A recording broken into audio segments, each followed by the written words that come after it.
Pak Jokowi segera memberhentikan Jaksa Agung ini? Closing statement, saya menyampaikan satu hal penting buat diri saya pribadi. Pertama, saya Helmi Hidayat, agama saya Islam. Menurut teori, mestinya saya adalah turut marah. Nah ini pun sama. Kalau Adinda Helmi berpihak membela Al-Quran, mati saya, hidup saya sahid untuk Al-Quran. Memberikan Jakarta yang terbaik, tapi apa yang terjadi? Basuki Cahayapurnama selalu tidak dianggap. Tapi biarlah, ya. Kita menantikan berita Nusantara. Terhadap Ahok. Jadi tentang Ahok ini belum nggak selesai-selesai. Masih ada lanjut lagi.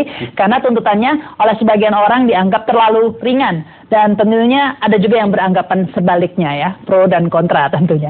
Kita akan bahasnya malam ini bersama narasumber ada Pak Urbanisasi, anggota tim hukum Ahok. Selamat malam Pak. Selamat malam. Ya. Dan kemudian ada Pak Helmi Hidayat, Ketua Baitul Muslimin Indonesia. Selamat malam. Selamat malam. Baitul Muslimin Indonesia ini organisasi saya PDIP ya Pak ya? Iya. Iya, selamat malam. Dan kemudian ada Ihsan Abdullah, pakar hukum pidana dan juga wakil ketua Komisi Hukum dan Perundang-undangan MUI. Assalamualaikum, selamat malam. Waalaikumsalam, selamat malam Pak Rama. Dan kemudian Pak Dhanil Anzar Simanjuntak, Ketua Umum Pemuda Muhammadiyah. Selamat malam. Selamat malam, Assalamualaikum. Waalaikumsalam. Ya, tentunya saya ingin ke Pak dari kubu Ahok dulu ya Pak Urbanisasi. Ini clear jadi dengan tuntutan semacam itu Ahok tidak akan dipenjara ya selama tidak melanggar pelanggaran selama 2 tahun. Seperti itu, sudah clear itu. Iya. Jadi kalau berdasarkan daripada pembacaan register daripada JPU yang menyatakan bahwa 1 tahun pidana dan 2 tahun masa percobaan, ini menunjukkan bahwa Pak Ahok memang tidak melakukan penistaan terhadap agama apapun. Nah, yang kedua bahwa tuntutan jaksa tersebut mengindikasikan memang bahwa JPU dalam hal ini sejak awal kami sudah menduga bahwa akan kesulitan untuk menerapkan pasal-pasal yang sejak awal dirancang, yaitu pasal 156A dan 156. Artinya pasal alternatif ini kedua-duanya menurut kami sebenarnya tidak memenuhi unsur. Yang saya sangat kecewakan ini ketika JPU membacakan tuntutan itu yang tidak menjelaskan secara utuh daripada unsur-unsur yang dituntutkan kepada Pak Ahok, karena hanya menerapkan 2 di situ yang menyatakan bahwa Pak Basuki Cahayapurnama telah memenuhi unsur melakukan suatu perbuatan di muka umum. Yang kedua, perbuatan apa itu? Ya, dia mengatakan bahwa telah melakukan atau menyatakan suatu pendapat di muka umum yang di dalamnya terdapat permusuhan, kebencian ataupun penghinaan. Dan menurut hemat kami bahwa itu adalah sesuatu yang tidak sesuai dengan fakta. Ya, mungkin kalau dibandingkan, saya beralih ya ke Pak Helmi Hidayat. Kalau dibandingkan dengan kasus serupa, baru saja divonis juga di Bali ya, ada Ibu Rusgiani yang dianggap menodai agama Hindu. Pertimbangan hakim disebutkan dapat mencederai hubungan keharmonisan antar umat beragama begitu. Kasusnya mirip-mirip karena spontan begitu ya mengucapkan kata-kata. Hukumannya 1 tahun 2 bulan, bukan tidak percobaan ya, bukan percobaan. Nah ini orang jadi loh kok beda gitu ya, beda di sana, beda di sini begitu. Kalau soal tuntutan pasti jaksa punya penilaian tersendiri berdasarkan saksi, berdasarkan fakta-fakta hukum dan sebagainya. Kasus sama, tapi kan di 2 tempat yang berbeda, agama yang berbeda, dampaknya berbeda.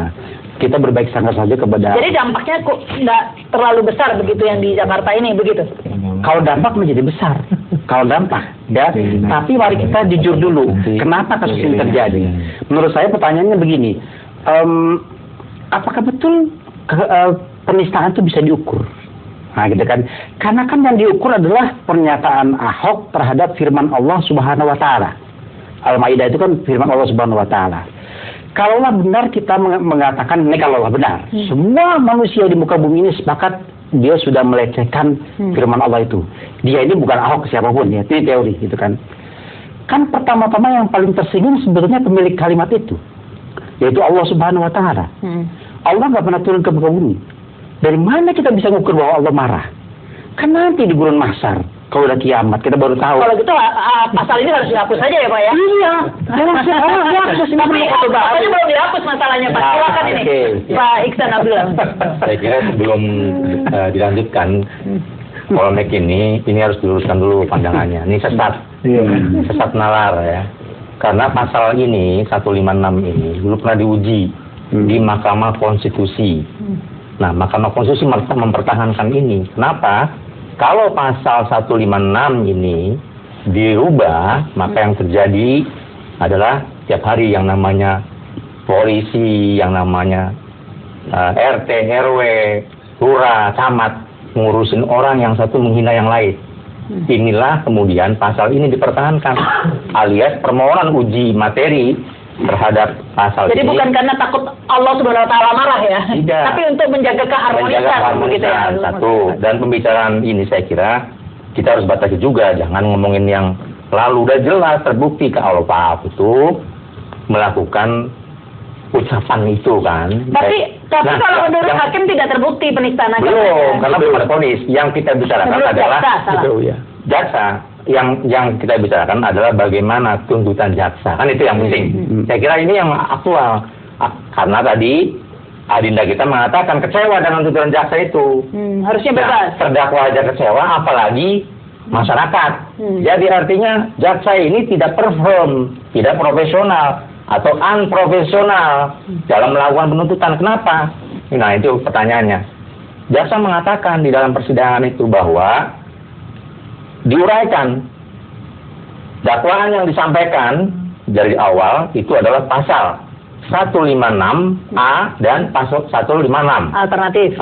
Artinya kalau mendakwa alternatif, jaksa sudah memiliki ya fakta-fakta yang akan diajukan dalam pembuktian nanti. Karena jaksa itu tugasnya selain menuntut, membuktikan kan.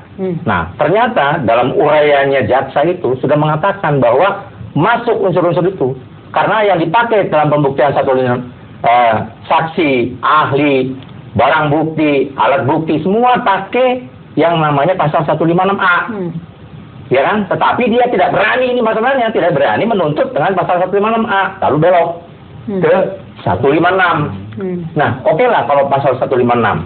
Nah, seorang jaksa itu, paradigma jaksa bekerja adalah sebagai wakil negara, menuntut. Ya kan? Menuntut bisa dua. Dan sudah saya sampaikan juga pada minggu yang lalu. Jaksa kalau berani tuntut bebas. Ya, kenapa nggak berani? Atau jaksa tuntut yang tinggi. Jangan seperti sekarang. Ragu gitu ya. Nah, sekarang seolah-olah kan mengadu masyarakat. Ya kan? Ya, baik. Kenapa mengadu masyarakat? Terdakwa juga nggak puas, masyarakat juga nggak puas. Nggak jelas ini salah atau tidaknya begitu ya. Tugasnya jaksa justru bukan di situ. Tugasnya jaksa adalah bagaimana melakukan fungsinya secara profesional, yaitu melakukan penuntutan. Baik, silakan Pak Dhanil ini. Mbak Rahman, saya ingin menyampaikan 4 hal ya di awal ini. Pertama, dari awal kita mencium sesuatu yang ganjil ya dari sikap JPU. Misalnya kalau kita lihat ada misling antara saksi-saksi yang dihadirkan, yang seluruhnya hampir rata saksi-saksi yang dihadirkan oleh JPU itu justru menyatakan ada penodaan agama, justru memperkuat pelaporan yang disampaikan oleh laporan. Dan saksi-saksi itu kan adalah saksinya JPU. Nah, tapi kemudian ketika melakukan penuntutan, ini saksi-saksi ini tidak menjadi referensi yang kuat bagi mereka. Tapi kemudian mereka justru tadi seperti kawan-kawan kita menyebutkan seperti berperan sebagai pengacara atau penasihat hukum. Itu yang pertama. Ada keganjilan di situ. Itu catatannya. Kemudian keganjilan kedua adalah Anda bayangkan ketika mereka menyatakan siap untuk membacakan tuntutan di sidang ke-18 ya, kemudian ternyata di sidang 19 menyatakan belum siap, kemudian karena belum selesai melakukan pengetikan. Nah, alasan seperti ini kan ganjil sekali. Nah, kemudian baru disampaikan setelah selesai itu. Sejak awal pun penuntutannya sudah menggunakan 2 pasal. Ini juga menunjukkan ya, ada itu ganjil. active permitnya. Anda udah bantu saya, berarti kan ganjil yang ketiga itu. Jadi tidak jelas 156 atau 156A yang digunakan memang ya. serba ganjil. Nah, ini yang kemudian dilihat oleh publik. Berarti ada yang nggak benar dengan JPU kita. Mau tidak mau, publik ngambil kesimpulan dan kami ambil kesimpulan ada intervensi politik yang luar biasa dilakukan oleh Jaksa Agung sejak awal. Kalau saya jadi jaksanya, jaksa agung dalam hal ini, kalau ada JPU punya kinerja menunda tuntutan gara-gara telat melakukan pengetikan, saya peringati itu jaksa.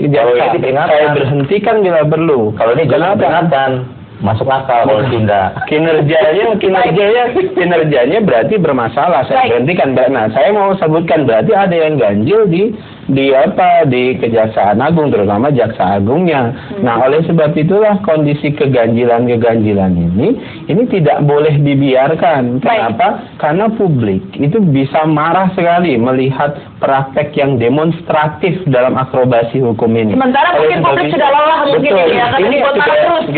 Saya mengambil kesimpulan ini adalah akrobat hukum yang tidak cantik sama sekali. Jadi oleh sebab itu penting saya pikir supaya nanti tuduhannya tidak ke Pak Jokowi berhentikan saja Jaksa Agung ini. Baik, ya, kita tunda dulu ya karena harus break ya.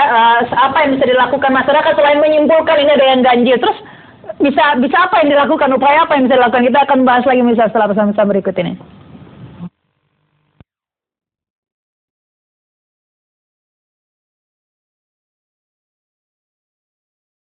Biasanya kan memang fungsinya semacam sebagai pengacara pelapor atau pemerintah gitu, mewakili kepentingan itu. Kemudian ini kok kesannya justru jadi pengacaranya terdakwa begitu.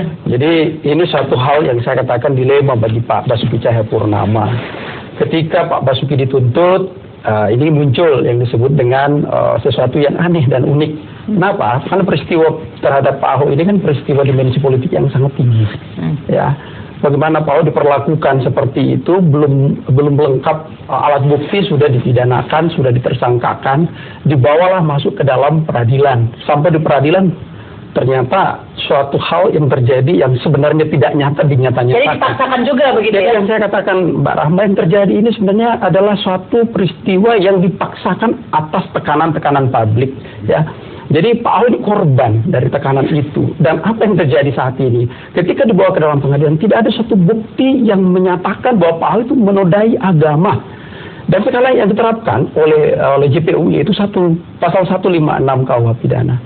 Di situ disebutkan unsur yang terpenuhi itu apa? Perasaan permusuhan, kebencian, atau penghinaan terhadap suatu atau beberapa golongan rakyat Indonesia. Nah, pertanyaannya, apakah pernah Pak Ahok mengatakan seperti itu? Di dalam pembicaraan Pak Ahok, sekali lagi saya katakan jangan dimutilasi kalimatnya, sejak awal Pak Ahok mengatakan bahwa Bapak Ibu saya mau bercerita nih supaya Bapak-Bapak semangat. Untuk apa? Untuk mensejahterakan rakyatnya di Pulau Seribu. Itu tidak pernah diungkap oleh JPU dan di sini disembunyikan. Ini pula yang dipakai oleh para saksi ketika itu untuk melaporkan Pak Ahok. Jadi justru sebenarnya yang aneh, yang unik itu para pelapor yang melaporkan Pak Ahok. Baik, ini yang menarik ini ya. Ternyata yang menganggap penuh keganjilan itu bukan hanya kubu pelapor saja, tetapi kubu Ahok pun juga merasa ini penuh keganjilan, dipaksa karena dimensi politik itu, Pak Izan. Ya, tadi saya sampaikan bahwa itu kan menunjukkan ketidakprofesionalan seorang jaksa ya. Jadi kalau pernyataan tadi kita simpulkan, berarti kan trial by the move. Jadi pengadilan ini karena tekanan. Nah, berarti itu kan tidak profesional semua, dari mulai polisi, jaksa. Nah, sekarang siapa yang kita tuduh? Kalau memang dari awal tidak cukup bukti digelar, kan mestinya jaksa tidak perlu mengajukan kasus ini ke pengadilan.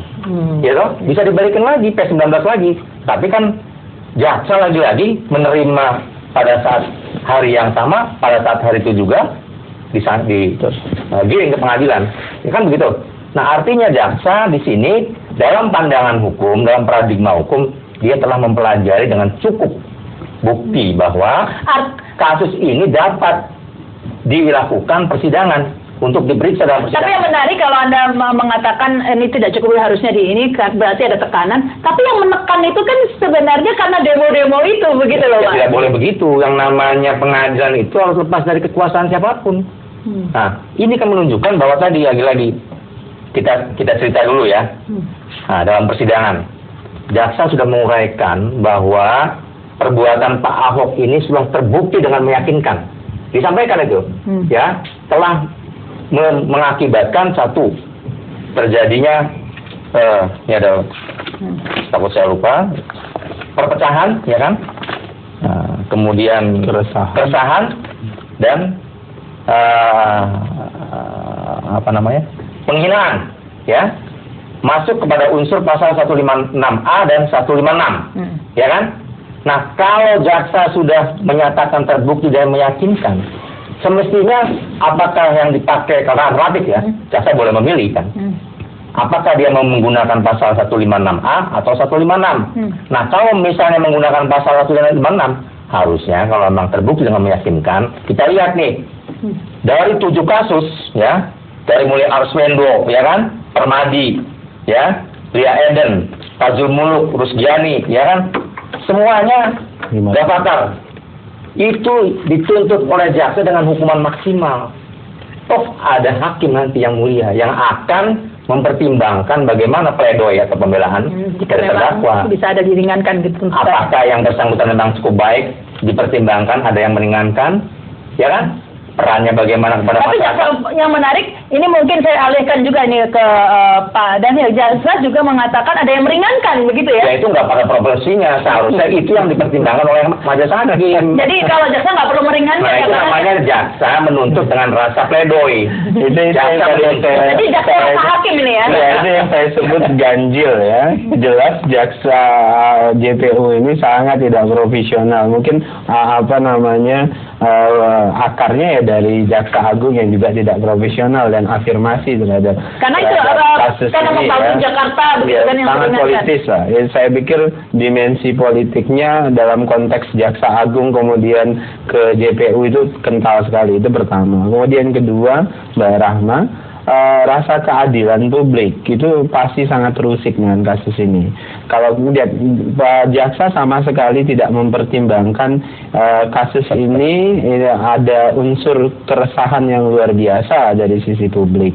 Ada unsur suasana kebatinan yang luar biasa dari sisi publik. Berarti jadi ada ketidakadilan. Ya, terpenuhi sebenarnya. Betul, itu pertama. Kemudian kedua, tadi ketidakadilan itu bisa dilihat dari jurisprudensinya.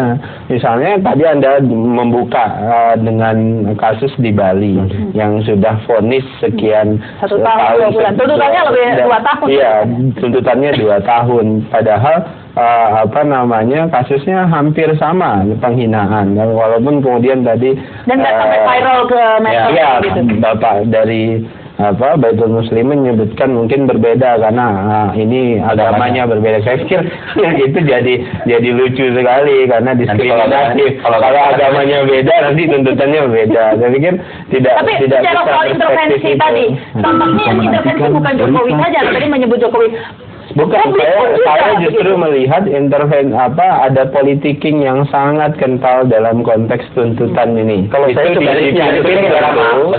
dipimpin oleh Jaksa Agung ya. Makanya saya selalu mengusulkan Pak Jokowi supaya kemudian kasus ini tidak melebar kemana-mana. Pak Jokowi tegas saja berhentikan Jaksa Agung. Pendapat berbeda terkait dengan ini tentunya, karena kita harus memperhatikan persoalan ini dari A sampai Z. Jangan kita potong di tengah jalan istilahnya.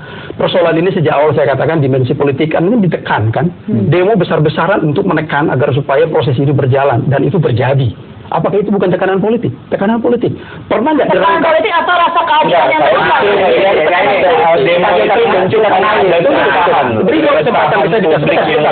Jadi demo itu ini belum selesai. Baik, jadi gini, kita harus lihat peristiwa demi peristiwa, jangan dipotong-potong. Peristiwa ini adalah ketika Pak Ahok datang ke Pulau Seribu menyampaikan kepada rakyatnya sesuatu yang positif untuk membangun atau meningkatkan kesejahteraan rakyatnya. Lalu kemudian dalam perjalanan ada suatu komunikasi yang terjadi. Tapi lagi-lagi saya katakan jangan diputus-putus. Peristiwa itu diungkapkan kalimat yang sangat jelas dan tegas, yaitu mengangkat. Baik, singkat ini Pak Bicara saya singkat dulu nih. Nanti ada lagi setelah ini dilanjutkan ya, karena saya akan bicara soal ganjil. Kalau kita mau jujur bilang ya, kasusnya ganjil sejak awal. Kalaulah betul Ahok Basuki itu menyatakan pemusuhan atas nama agama, yang paling marah dulu orang Pulau Seribu sebetulnya. Tapi kan mereka biasa-biasa saja, sama-sama umat Islamnya, sama-sama manusianya. Begitu diadili di pengadilan mengatakan kenapa di Pulau Seribu tidak terlalu marah. Kata salah satu saksi, Novel bilang begini, oh imannya berbeda. Dari mana itu Novel bisa mengukur iman orang? Nah ini menarik. Ini ganjilnya luar biasa. Kita akan bahas lagi ya. Kita harus break dulu pemirsa. Kami akan kembali setelah pesan-pesan berikut ini.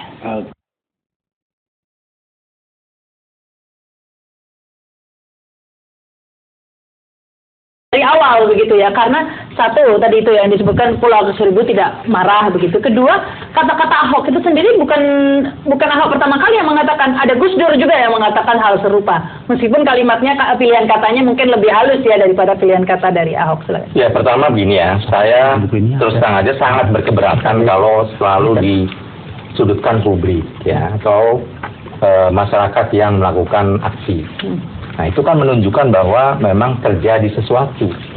Kalau adanya aksi itu merupakan reaksi. Jadi, reaksi publik terhadap kinerja penegak hukum yang tidak profesional itu pasti menuai, memantik, ya, atau mencederai rasa keadilan masyarakat, itu pasti. Dimanapun, di negara manapun di dunia, ya, kinerja seorang penegak hukum, apakah polisi, jaksa, atau hakim yang partisan ya, yang tidak adil, maka akan memunculkan reaksi. Tapi itu kalau dari kubu Ahok mengatakan bukan rasa keadilan yang terusik, tapi rasa kepolitikan gitu ya. Nah, satu hal. Kemudian kenapa masyarakat Pulau Seribu tidak bereaksi? Itu bukan barometer, ya. Karena masyarakat Pulau Seribu itu kan masyarakat nelayan, yang mungkin saja buat kehidupannya saja sulit. Jangankan mau upload internet gitu kan. Nah, wajar kemudian reaksi ini dimunculkan dari para umat Islam, umat Islam dengan risik, dan itu wakilnya diwakili oleh 3 juta lebih umat yang turun ke Jakarta. Apakah itu tidak representatif? 3 juta itu setelah menonton video, saya mendengar langsung. Pertama, yang ganjil itu justru adalah lisannya Pak Ahok. Ya. Lisannya Pak Ahok yang ugal-ugalan itu adalah sumber. Tapi Gus Dur sudah mengatakan hal yang sama loh. Berbeda, Mbak, justru yang di kalimat dikatakan Gus Dur. Soalnya itu. Nah, Gus Dur mengatakan apa? Ini boleh mau milih Muslim, tapi yang nggak pakai kata-kata Gus Dur itu tidak dalam konteks Al-Maidah, tapi dalam konteks memilih pemimpin. Saya sebut begini, dalam Islam keberagaman itu biasa saja. Yang jadi luar biasa dan ganjil itu ketika ada orang yang bilang tafsir yang berbeda itu adalah membodoh-bodohi. Itu masalahnya. Itu keganjilan pertama yang dilakukan oleh Pak Ahok. Nah, kemudian kenapa masyarakat Pulau Seribu nggak marah? Loh, ini yang dihina itu adalah Al-Quran. Yang punya Al-Quran itu bukan masyarakat Pulau Seribu saja. Seluruh dunia ini yang beragama Islam boleh merasa tersinggung. Boleh merasa tersinggung. Tidak tersinggung. Ya boleh, sangat boleh. Tapi itu nggak ada tersinggung begitu Pak. Jadi kalau kita mau jujur bilang ya, Quran terbitan Departemen Kementerian Agama itu terjemahannya, kata aulia itu bisa berbeda-beda sejak awal. Surah di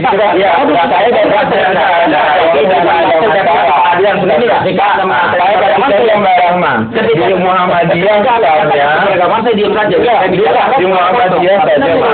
itu bisa berbeda, nggak ada masalah. Yang jadi masalah adalah orang yang masalah sejak awal kan kita bahas keganjilan. Ayo kita jujur, sejak awal memang dari dulu ya, memang sudah ganjil. Pertama, Pulau Seribu saksi ya, itu berbeda. Kedua, ketika mereka menyelenggarakan acara di Monas 212 itu, Jokowi diminta hadir. Kan tuntutannya agar Jokowi sebagai presiden, bukan sebagai jaksa agung dan sebagai jaksa, menyatakan hak tersangka. Apa hak Jokowi sebagai presiden menyatakan tersangka? Nggak bisa. Makanya Jokowi tidak hadir. Ganjil pertama. Kedua, dibuat opini sedemikian rupa bahwa Ahok bersalah. Ganjil. Yang keempat, polisi segera bikin BAP itu. P21 segera disegerakan. Kenapa? Supaya menghentikan drama. Tapi kalau menurut dan yang ganjil justru mengapa tadi itu mengatakan orang yang berbeda tafsir itu membodoh-bodohi dan membohongi, kan masalahnya di situ Pak. Jadi gini Mbak Rahma, di persoalan ini kalau kita tidak dudukkan secara cermat, ini akan bias. Jadi begini, awalnya kegaduhan muncul itu karena adanya unggahan Buniani yang menghilangkan kata pakai. Ya, sekali lagi itu yang harus dibenahi. Videonya ada. Ini sudah masuk dalam sudah P21 loh ini kasusnya. Dan jaksa penuntut umum mengatakan salah satunya poin yang penting itu adalah karena unggahan Buniani. Itulah yang menjadi persoalan. Nah, di sini terjadi diametral. Kenapa? Sisi lain Buniani sudah ditersangkakan. Sekarang Ahok juga ditersangkakan. Ini kan suatu persoalan. Nah, ini belum selesai. Nah, saya ingin sampaikan di sini bahwa JPU menetapkan Ahok di sini 156 dalam tuntutannya, 156 dalam tuntutannya itu kenapa? Karena buku ini, saya perlu tunjukkan, merubah Indonesia.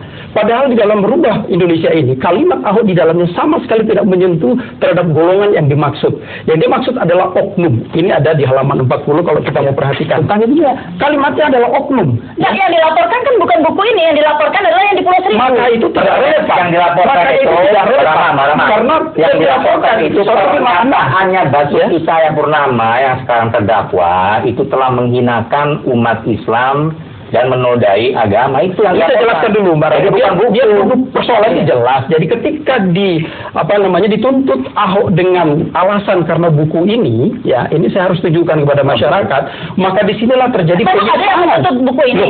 Ini kan JPU mengatakan salah satu alasan menuntut pasal 156 karena adanya pernyataan Ahok di dalam. Sedangkan itu berarti tidak pernah diperiksa. Tapi laporannya itu yang tidak relevan. Saya katakan itu JPU-nya yang nggak profesional. Saya tidak mau mengatakan itu karena tugasnya JPU. Tugas kami adalah membela klien kami. Makanya itu saya katakan 156 diterapkan di sini, maka sebenarnya tidak memenuhi unsur sama sekali. Ini juga yang aneh ya. Satu laporannya kan pernyataan di permasalahan pernyataannya di Pulau Seribu. Kemudian JPU-nya katanya tadi justru mempermasalahkan di bukunya Ahok begitu. Buku itu saya jelaskan bentar. Ya, ini kan dinyatakan bahwa saya bacakan bentar biar kita satu lagi. Kita ngomongin buku lah, buku mau di sini. Barang siapa di muka umum menyatakan perasaan permusuhan, kebencian atau penghinaan terhadap suatu atau beberapa golongan rakyat, perasaan. Lewat buku ini Ahok sudah nyatakan itu 2008 tanpa perasaan permusuhan. Itulah jadi dasar bukti buku ini. Jadi ketika dia bicara natural saja. Maksudnya apa? Itu buku kalau mau digugat dia musuhin sejak 2008 dia digugat itu loh. Nah, tapi ini yang dipermasalahan diksi atau pilihan katanya begitu kan ya. Di buku nggak ada bodoh-bodoh, nggak ada bohong-bohong dong. Ayat dia cerita ketika di Bangka Belitung, ketika dia menjadi caleg itu sama selebaran begini Al-Maidah 51. Ini kan kasus itu loh ya, sebagaimana dakwaan atau tuntutan jaksa. Terdakwa ya dituntut. Nah, siapa yang dituntut? Terdakwa kan? Dari siapa? Pak Basuki kan? Tuntutannya apa? Menista agama. Tidak saya klarifikasi. Tidak ada penistaan di situ, Pak. Tuntutan kemarin apa? Tuntutannya adalah penodaan agama. Itu bedakan. Iya, tuntutan kemarin apa? Tuntutannya 156. Apa? Alternatif ya. 156 ayat 156. Yang saat ini kan 155. Dia terdakwa itu dituntut dengan 156 berarti telah menciptakan bukan dituntut, Pak.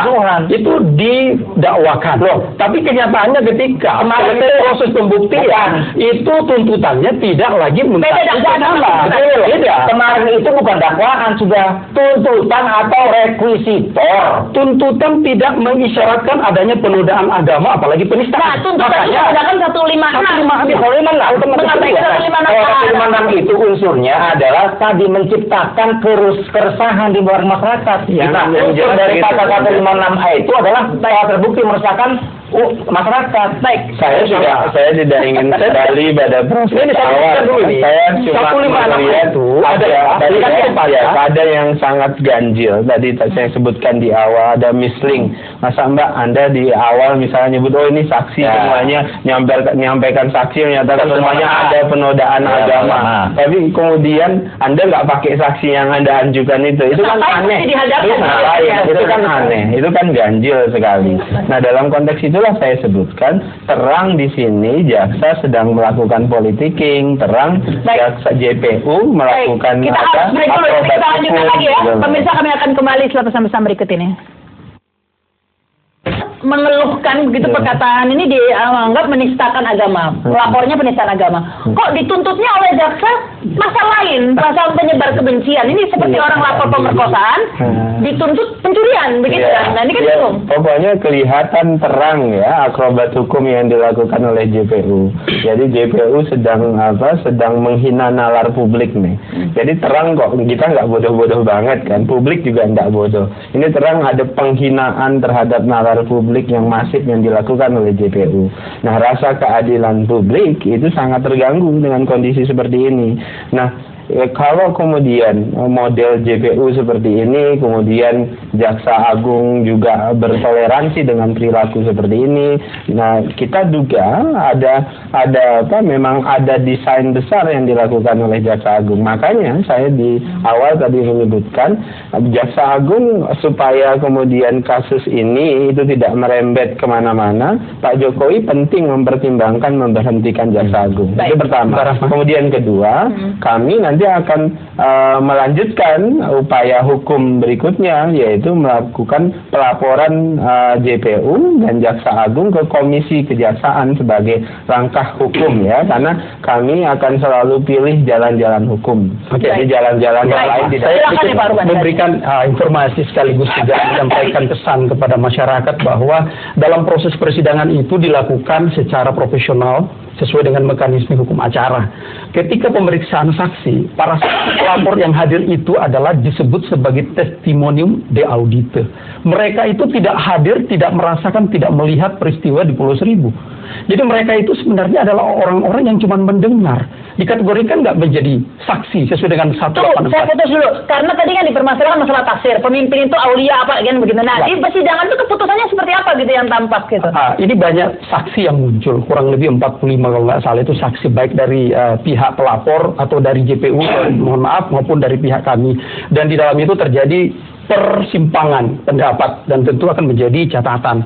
Saksi-saksi yang ada itu semua adalah memiliki latar belakang yang tidak suka terhadap Basuki Cahayapurnama. Dan semuanya mengiyakan begitu bahwa dan semua mengarah ke sana. Padahal ketika saksi kami muncul, Pak Hamka Haq muncul sebagai saksi yang notabene juga adalah salah satu unsur dari organisasi besar Islam. Di situ menyatakan bahwa tidak ada sama sekali unsur. Jadi jaksa malah menggunakan keterangan saksi lawan begitu ya, bukan saksinya sendiri yang digunakan. Tadi saya sampaikan bahwa jaksa itu kemarin bukan melakukan penuntutan atau rekusitor, tetapi jaksa kemarin itu memberikan pledoi terdakwa.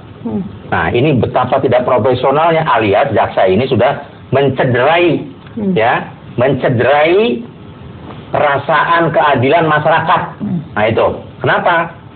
Tadi, di samping tidak profesional, bukan saja rakyat yang marah, tapi juga terdakwanya yang marah. Ya, ditandai dengan tidak mampu menuntut. Nah, sekarang ketika menuntut, tuntutannya juga minim. Itu nggak usah dituntut. Ya, serahkan saja sama pengacara dan hakim, selesai. Artinya jadi keadilan jaksa nih sesuai dengan saya katakan demikian. Bang, saya mohon izin saya potong dulu. Kita harus melihat secara proporsional persoalan kasus ini kan adalah masalah hukum. Jangan juga kita terlalu membawa ke sana yang seolah-olah menjustifikasi. Ini Ahok, Pak Basuki Cahayapurnama sudah memberikan dirinya untuk diadili. Lalu kemudian sekarang terbukti secara meyakinkan dalam tuntutan itu bahwa tidak menodai agama. Yang ada adalah diduga telah melakukan permusuhan. Dalam melakukan tuntutan harus ada terbukti dulu. Penghinaan terhadap golongan tertentu ini pun tidak terpenuhi unsurnya. Sehingga kami mengatakan bahwa tuntutan ini sumir dan tuntutan ini adalah kalau tidak terpenuhi unsurnya kan harusnya nggak P21. Nah, itulah yang saya katakan. Kasusnya Ahok ini kan berdimensi politik tinggi. Dan inilah keganjil. Justru kami yang mengatakan ini ganjil. Kok pihak kawan-kawan yang mengatakan ini ganjil, yang ganjil ini adalah porsinya kami sebagai ya, ketika tekanan politik begitu tinggi terhadap pemerintah, ya, dan polisi bergerak cepat dan Ahok sendiri datang ke Mabes Polri melaporkan dirinya, ya, untuk diperiksa dan sebagainya, ya, lalu terjadi kerja yang luar biasa cepat. Demi apa? Demi ketenangan masyarakat.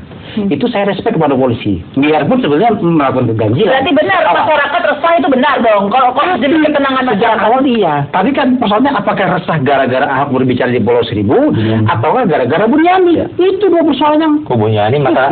Nah ini menarik karena Buniani disebut-sebut ya dari kan bahwa Buniani berperan. Sekarang gini, saya beri contoh begini, ya. Misalnya begini, saya dapat WhatsApp dari atasan saya. Lalu saya bilang begini, aduh atasan gue nih payah nih, gue udah mau pulang. Nah, saya ngomongnya begitu. Didengar oleh Bang Urban. Bang Urban lapor, Pak, tadi Bapak dikatakan payah Pak sama Helmi Pak begini-gini. Apa reaksi atasan saya? Marah. Padahal ketika saya bicara, wah payah nih. Marah mah. Yang diuji di dalam alat bukti oleh jaksa, ya, bukan Buniani videonya, tapi yang diunggah oleh Pemprovnya ada pengacara. Nah ini menarik. Nah kenapa? Menarik. Kemudian ahli digital forensik Mabes Polri sudah mengatakan bahwa video itu original asli. Nggak diedit. Jadi nggak dipertimbangkan Bunjani. Memang Bunjani juga ditampilkan videonya.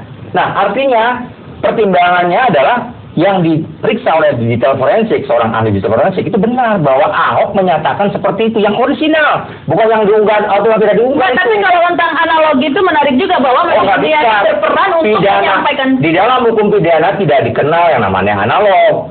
Beda itu. Ini nggak ngerti hukum. Nah, maksudnya logika hukumnya bukan analogi. Justru hukum pidana itu tidak penerapan hukum analog. Itu Basuki Cahayapurnama ini menggunakan analogi. Kenapa kami katakan mereka menggunakan analogi itu lain parah?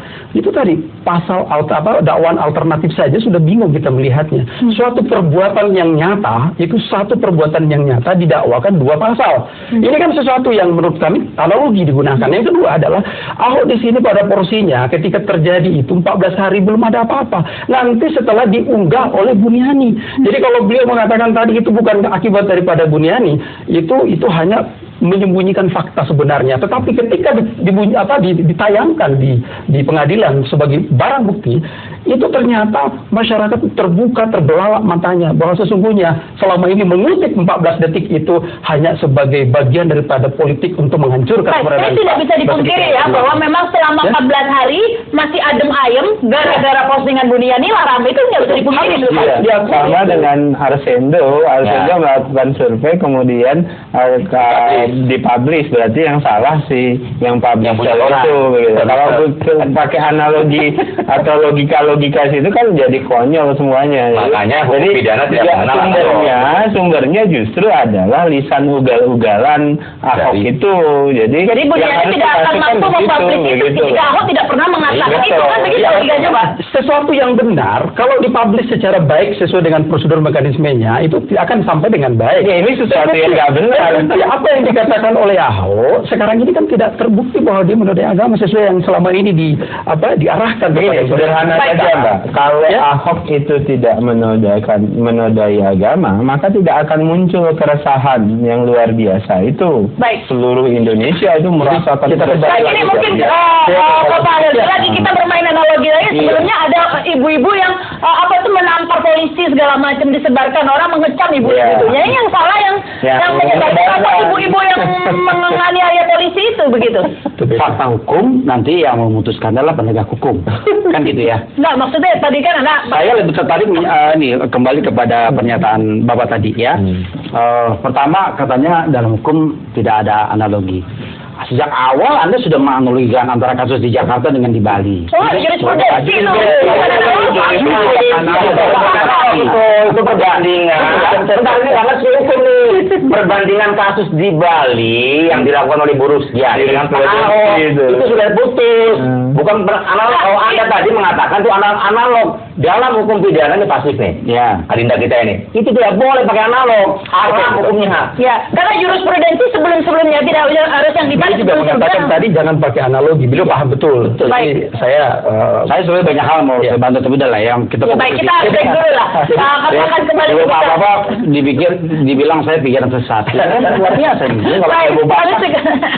Segala kembali. Closing statement saya ingin menyampaikan satu hal penting buat diri saya pribadi. Pertama, saya Helmi Hidayat, agama saya Islam. Menurut teori mestinya saya adalah turut marah kepada orang yang beragama lain sudah menyatakan firman Allah Subhanahu wa taala yang saya imani dengan kata orang semena-mena. Mestinya saya begitu. Tapi kenapa saya tampak membela Ahok? Sebetulnya yang saya bela adalah firman Allah Subhanahu wa taala dalam ayat lain. Wala yajrimannakum syana'an qaumin ala alla ta'dilu i'dilu wa aqrabu taqwa. Al-Qur'an Allah Subhanahu wa taala menyatakan memberitakan kepada kita umat Islam agar kita adil kepada siapapun. Regardless perbedaan agama, suku, ras atau golongan. Kenapa? Dalam status Facebook saya mengatakan bahwa ada sebuah tulisan saya yang dikutip oleh pembela Ahok tu'mah dan high civilization. Tu'mah adalah Muslim. Dia mencuri baju perang. Lalu karena ketahuan dia kabur. Baju perang kemudian dilempar ke rumah orang Yahudi. Orang menuduh orang Yahudi inilah yang mencuri baju perang. Rasulullah waktu itu sedang tidur siang. Begitu bangun dia kemarahan publik, Beliau menyatakan, kenapa ini tuduhan mencuri? Sebagai orang Arab, sebagai Muslim, dia senang. Kenapa yang dituduhlah non-Muslim? Tapi apa yang terjadi? Orang yang pihak yang paling besar dengan vonis yang hampir jatuh oleh Rasulullah adalah Allah Subhanahu Wa Taala. Beliau kemudian menurunkan surat An-Nisa 124. Kata Allah Subhanahu Wa Taala, sengaja aku turunkan kepada engkau kitab ini agar engkau berhakim dengan adil untuk seluruh manusia, bainan nas, bukan bainal mukminin. Itu yang saya pegang dan itu menjadi ideologi saya akan memperlakukan selamanya. Terima kasih. Baik, ini ya bersikaplah adil begitu ya. Janganlah kesukaanmu mempengaruhi kamu tidak bersikap adil begitu. Pertama, kalau kita mau bersikap adil, kita masih menunggu keputusan majelis hakim yang mulia. Satu kan? Jadi kemarin itu ingat baru masih namanya eksekutor atau tuntutan, ya. Hakim akan mempertimbangkan kebaikan-kebaikan seseorang, perilaku seseorang, dan mungkin juga kinerjanya, dan itu wajar. Ada yang meringankan. Ada yang meringankan bahkan itu wajar. Nah, kalau oleh karenanya tadi, walaupun jaksa telah mencederai perasaan keadilan masyarakat, tapi kita masih punya asa, masih punya keharapan, ya. Langit belum runtuh, ya. Semoga perasaan keadilan masyarakat ditangkap oleh hakim, ya, majelis yang mulia. Kemudian kalau kita berbicara Muslim, semua ini Muslim nih kebetulan nih, ya. Adinda kita urbanisasi Muslim, adinda kita Helmi juga Muslim, beliau juga sangat Muslim, dan saya juga Muslim. Nah, bagaimana kita bertempat dan di mana kita berada? Ingat di dalam satu hikayat di mana Rasulullah, ya, Khalilullah Ibrahim alaihissalam ketika itu sedang dibakar dengan api yang membara tinggi, ya. Kemudian ada seekor semut, ya. Semut membawa satu tetes air yang ada di antenanya semut. Semut kan ada antenanya, ya. Kemudian dia jalan, dia hendak mencapai di mana Khalilullah Ibrahim alaihissalam akan dibakar, ya kan? Lalu kemudian ada burung kemudian mempisui kalau bahasa Jawa. Kalau bahasa Indonesianya menyindir. Burung, apa namanya? Semut. Hendak kemana kau bawa air itu? Apa mau nolong Ibrahim? Nggak ada gunanya kau menolong. Semut menjawab, memang setetes air sedikit pun yang ada di antena saya tidak bisa menolong Ibrahim untuk lepas dari api. Tetapi saya ingin menunjukkan, saya membuktikan sedang berada di mana kami. Berpihak kepada siapa? Baik. Nah, ini pun sama. Kalau Adinda Helmi berpihak membela Al-Quran, mati saya, hidup saya sahid untuk Al-Quran. Amin. Ya, baik. Silakan ini Pak. Kalau saya tentu dengan kesempatan ini saya sampaikan kepada masyarakat bahwa dengan adanya tuntutan 1556 terhadap Basuki Cahayapurnama membuktikan bahwa Basuki Cahayapurnama tidak pernah menodai agama apapun, dan saat ini kami mempersiapkan untuk melakukan pledoi untuk meyakinkan majelis agar supaya sebagai benteng terakhir peradilan bisa memutuskan klien kami bebas. Dan hakim bisa tidak memberi keputusan lebih berat dari tuntutan? Itu bisa saja apabila memang perbuatan yang dilakukan oleh seorang terdakwa itu berat, ya, tentunya, dan berdampak terhadap sesuatu yang dilakukannya. Lalu kemudian saya ingin menyampaikan closing statement kepada seluruh masyarakat yang sebagai pemirsa bahwa sekencang apapun kejoliman berlari, ya, akan makin kencang kebenaran itu mendekatinya. Itulah sesungguhnya yang dirasakan oleh Pak Basuki Cahayapurnama yang hadir di Jakarta untuk memperbaiki Jakarta, memberikan Jakarta yang terbaik. Tapi apa yang terjadi, Basuki Cahayapurnama selalu tidak dianggap. Tapi biarlah, ya, yang melihat Pak Basuki adalah Tuhan yang menciptakan. Acara malam ini sangat super sekali. Silakan. Jadi pertama, apa yang dilakukan oleh Pak Basuki Cahayapurnama itu adalah cermin dari rendahnya sensitivitas dari Pak Basuki melihat umat Islam, ya. Bisa jadi tadi Mas Helmi tidak tersinggung, tapi kebanyakan dari umat Islam yang lain itu tersinggung. Nah, karena sensitivitas tiap umat itu berbeda. Oleh sebab itu penting sekali belajar tentang antropologis orang di mana dia tinggal, apalagi di Indonesia. Nah, apa yang terjadi pada Pak Basuki itu cermin pemimpin yang tidak paham dengan sensitivitas masyarakat. Itu pertama. Kemudian kedua yang perlu dipahami adalah apa yang dilakukan oleh JPU hari ini itu membuktikan ada upaya politicking yang masif. dan upaya politicking yang masif ini harus segera dihentikan. Dan Pak Jaksa Agung terlihat sekali sejak awal berpihak dan mengontrol upaya-upaya politicking ini. Dan saya berulang kali juga menyarankan kepada Pak Jokowi, justru upaya-upaya seperti ini merugikan Pak Jokowi. Kasihan nih Pak Jokowi sudah punya komitmen untuk mendorong praktek hukum yang bersih dan transparan, kemudian dibantu oleh Jaksa Agung yang tidak kompatibel seperti ini. Ada baiknya saran saya Pak Jokowi segera memberhentikan Jaksa Agung ini. Kemudian yang ketiga, Mbak, ini yang ketiga adalah kita berharap hakim itu justru kemudian menghadirkan rasa keadilan publik. Jaksa dan JPU terang sudah menciderai rasa keadilan publik. Sekarang harapan publik itu ada di hakim untuk menghadirkan keadilan itu. Baik, terima kasih nih Bapak-bapak. Sayang sekali waktunya sudah habis ya. Demikian pro dan kontra. Saya Rahma Sarita. Selamat malam, sampai jumpa.